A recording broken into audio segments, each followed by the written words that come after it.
Hey, salut à tous, on se retrouve sur la review donc de l'épisode 291 de Naruto Shippuden, ou devrais-je dire Chikara, épisode 2 sur 6. Alors, la dernière fois on s'était laissé avec donc le village qui prenait feu, le flashback sur le village qui prenait feu. Maintenant on commence tout de suite l'épisode avec du combat. Donc on voit Naruto qui combat toujours Kabuto. Donc si vous vous rappelez bien, Kabuto lui avait lancé un espèce de serpent qui allait noyer Naruto. Donc Naruto se laisse avaler, hop là, Kagebunshin il fait exploser le serpent, donc très bonne idée. Il ressort de l'eau, le combat on va dire fait rage, court mais fait rage, avant que Kabuto donc décide de prendre la fuite pour apparemment perfectionner sa technique. Alors j'en ai pas parlé la dernière fois, mais qu'est-ce que vous pensez des dessins et de la qualité donc de ces épisodes? Moi franchement j'adore, je trouve ça vraiment bon. Je trouve que ça me fait penser en fait au film Naruto, donc je trouve ça vraiment super. Donc qu'est-ce que vous en pensez, et surtout qu'est-ce que vous pensez de la tête de Kabuto qui est différente de sa vraie tête normalement. Donc voilà, qu'est-ce que vous en pensez, ça m'intéresse. Moi franchement je suis plutôt fan de cette qualité de dessin. Voilà, laissez-moi votre avis, j'aimerais bien savoir ce que les gens en pensent. Bref, on continue. Donc comme je vous ai dit, Kabuto se replie.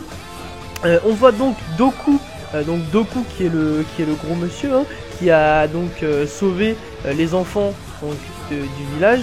Donc ils sont tous ensemble, on les voit un petit peu dans la ville, voir un peu les relations qu'ils entretiennent et compagnie. Donc c'est plutôt mignon.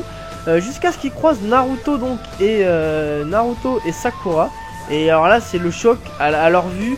Ils commencent tout de suite à avoir peur, juste parce que Naruto en fait a le logo donc de Konoha sur son bandeau.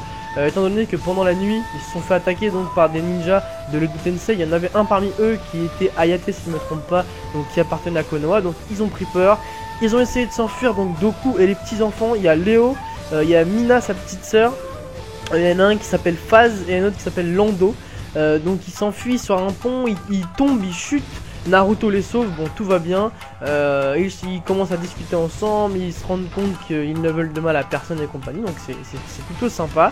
Et en fait on apprend qu'apparemment le mal de ce village donc aurait été, d'après ce que j'ai compris, divisé en 7 mélodies. Il y a sûrement un rapport, je pense, avec la petite Mina, donc qui n'arrête pas de faire la même mélodie tout le temps. Donc ça on verra plus tard, c'est un peu flou pour l'instant, hein, mais on verra ce qui va se passer avec ça. Et enfin à la fin on voit Kabuto qui discute avec quelqu'un par un parchemin, donc une personne invisible qui écrit sur un parchemin. Alors à votre avis qui c'est? Avec qui il parle? Il est en train de s'entraîner sur Hidan et Deidara à l'Edo Tensei pardon, et il parle avec quelqu'un, on sait pas c'est qui. Donc qu'est-ce que vous en pensez? J'aurais pensé que ce serait Orochimaru, mais à un moment il parle de Orochimaru, donc ça veut dire que c'est pas lui. Donc honnêtement je sais pas du tout avec qui il peut parler. Bah écoutez, donnez-moi vos avis, hein. Je sais pas si quelqu'un pourra trouver l'identité de ce fameux homme invisible, j'ai envie de dire. En tout cas on sait pas c'est qui. C'était un épisode assez comment dire, assez cool on va dire. Il n'y a pas eu beaucoup de combats, c'était plutôt voilà, à la cool un petit peu. Il y avait un peu de flashback, il y avait un peu de tout.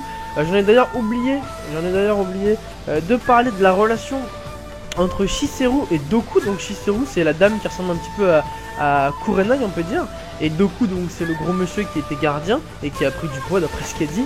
On a vu qu'il y a eu un petit flashback en fait qui nous a expliqué qu'elle était tombée d'une falaise et que Doku avait essayé de la sauver. Malheureusement il s'entraînait pas beaucoup, il a pas eu assez de force pour la tenir, malgré quand même qu'il l'ait tenu 1 heure à bout de bras. Et il y a eu un franc entre eux qui s'est installé, disons, à cause de cette histoire. Et on voit à la fin qu'ils se prennent la main en regardant les petits dormir et qu'ils se réconcilient. Donc c'est plutôt sympa.